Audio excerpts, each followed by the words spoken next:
What if the future of global power is no longer decided by governments, armies, or borders, but by a single private company? In the past few days, a business headline quietly crossed the news cycle. Elon Musk announced the merger of SpaceX and XAI. On paper, it created the largest private company in history, valued at more than $1.2 trillion. But this is not a business story. This is a geopolitical earthquake. Because when you merge space dominance, artificial intelligence, and energy production, you are not creating a company. You are creating a new layer of power above states.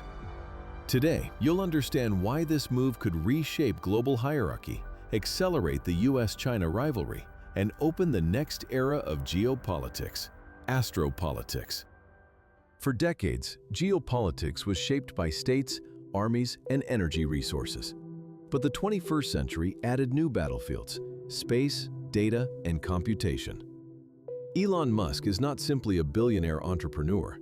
He controls the largest satellite constellation in human history, more than all countries combined. Starlink has already influenced wars, diplomacy, and military operations. Governments now negotiate directly with Musk, asking where internet access will be turned on or off. That alone makes him the most powerful individual in the space domain. Now imagine merging that power with advanced artificial intelligence. That is what changes everything. Classic geopolitics focused on land, then sea, then air.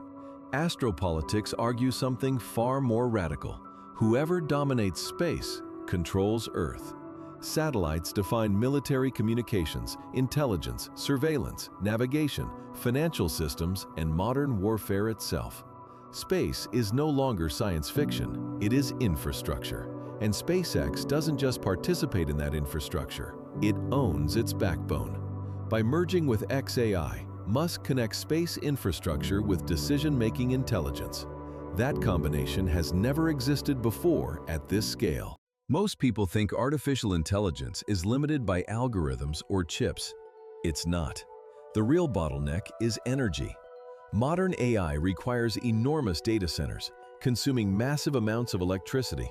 Cities around the world are already rejecting new data centers because they raise energy prices and destabilize power grids. Whoever solves energy at scale wins the AI race. And this is where Musk's strategy becomes both dangerous and brilliant. The sun produces more energy in 1 hour than humanity uses in an entire year. Yet only a fraction reaches Earth. Atmosphere, gravity, night cycles, weather, and seasons all limit solar power on the surface. In space, none of these obstacles exist. Solar energy in orbit is continuous, stable, and virtually unlimited. Capturing even a tiny fraction would generate more energy than all power plants on Earth combined. The idea is not new. The problem was never technology. It was cost. Traditional rockets were disposable. Using them was like throwing away a passenger plane after every flight. SpaceX changed that. Reusable rockets turned space launch into something closer to aviation. Costs collapsed, from tens of thousands of dollars per kilogram to a few thousand, with Musk aiming for hundreds. At that price, space-based infrastructure becomes economically viable, and that is where everything changes.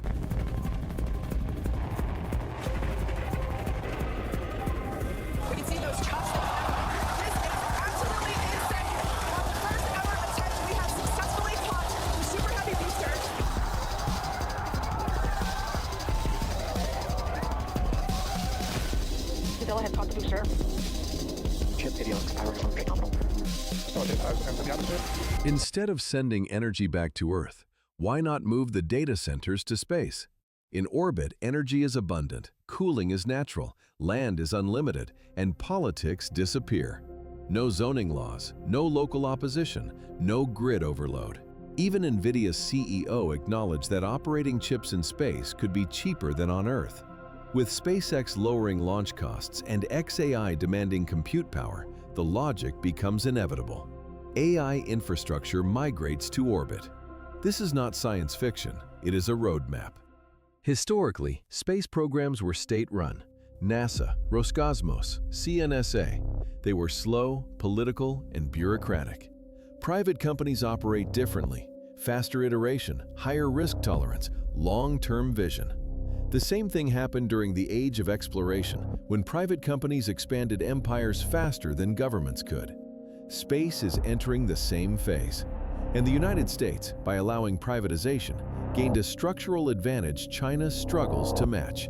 China can launch satellites, but it cannot match SpaceX's launch frequency, reusability, or cost efficiency. Nor can it integrate space infrastructure with private AI ecosystems at this scale. The same dynamic that allowed American tech companies to outpace Chinese platforms is now playing out in orbit. This merger amplifies that gap. Energy, AI, and space converge under a single corporate ecosystem aligned with the United States. That is why this is geopolitical, not commercial. AI burns cash. Energy is the biggest expense. By solving energy structurally, Musk gains a decisive advantage before SpaceX's IPO. If SpaceX and xAI go public together, it may become the most valuable IPO in history. Capital flows toward whoever controls infrastructure, and Musk has positioned himself at the center of it. This merger signals something deeper. Geopolitics is no longer just about borders and armies. It is about energy dominance, computational power, and orbital infrastructure. Astropolitics is no longer theory. It is unfolding in real time. The future of global power may be decided above our heads, not on maps. And this time, it may not be decided by governments alone. If you want to understand how technology, power, and geopolitics collide in the 21st century, subscribe, because the next battlefield isn't on Earth.